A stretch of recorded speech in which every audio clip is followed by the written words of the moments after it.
I hate my friends. Do you remember how Sakura's spirit ended saying that it was just a prologue of things to come for the protagonist? Well, turns out Sakura Angels isn't a sequel and has seemingly no relation to the first game, so much for that. The game starts with you waking up from a nightmare that's far too ominous for its own good. The main character complains that he has these every night and also wakes up with piercing headaches. You then head downstairs to the kitchen where you learn that you apparently live in the fucking stratosphere. No wonder you wake up with headaches every day. You're not getting enough oxygen to your brain at that altitude. Heading out into the streets of the city, you're surrounded by waves of students as you head to school. However, after not paying attention for a short while, you notice the streets have become suddenly deserted. This change is very obvious and very disconcerting. Just look at the difference. Before you can fully cope with this jarring change in population, you're attacked by the most horrifying thing known to man. Art from a 12-year-old DeviantArt account. You're clearly no match for this eldritch horror, so you hightail it. Right before it can kill you, you're saved by two angels. Well, alleged angels at least. They say that you need to be protected because reasons. So they then proceed to follow you around and annoy the shit out of you the entire game. Except those times where they let you walk in on them while they're naked. Yes, they do confirm that it was intentional. Well, at least the bathroom ones. It might just be the most passive-aggressive approach ever done. They even take turns each day. One day when heading home from classes, Yuzuki shows up to kidnap or kill you or something. There's also a tentacle monster, because of course there is. Unfortunately, Sayaka and Hikari manage to fend her off with the power of teamwork. Somehow. To celebrate, you all decide to head to the beach, where a very important plot happens.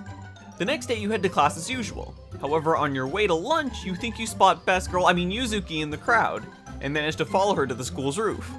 She ignores the rain beating down on her as she explains how she doesn't feel like she has anywhere she belongs. Cliques had formed before she even had a chance to do anything about it. She feels completely invisible, as if nobody knows nor cares that she exists. You've been in the same class with her for 5 years, and you never even noticed. This runs so deeply with her that she was even willing to listen to and serve a clearly evil entity, and probably even knows that she's just being used, but doesn't care, because it still means that at least someone will be acknowledging her. You then ignore this extremely blatant cry for help and decide to ask your angel guardians for answers finally, because you're just a selfish dickhead who clearly only cares about himself. They finally divulge that your ancestor was the one who sealed some great evil witch in a crystal thing. Now that the seal is weakening, you have to go re-strengthen it in order to stop her. It seems like a bit of a short-sighted conclusion, considering that eventually the seal will just weaken again like it is right now. But hey. You eventually reach the cave where the crystal is, touch it, and wish really hard for the mean witch to shut the hell up. Congratulations! You've saved... all those people you got to see before?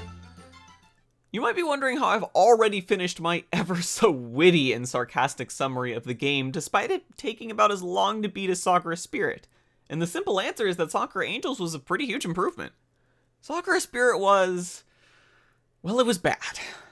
While the spiritual sequel isn't exactly great, it improved on some of the major issues the first one had. There was a more credible threat than just, some slime girls are gonna do bad things? Maybe? The sense of humor was better, the pacing felt better, and possibly most importantly, your decisions actually matter. Admittedly, the choices amount to which of the two girls do you want to talk to, hang out with, etc. So not exactly the most riveting of decisions, but there's one of 3 endings you'll get based on what you pick. I mean, overall, I'd say the game is pretty 10 out of 10, would recommend. Wait, Best Girl doesn't have her own ending? 0 out of 10, would uninstall and never touch again.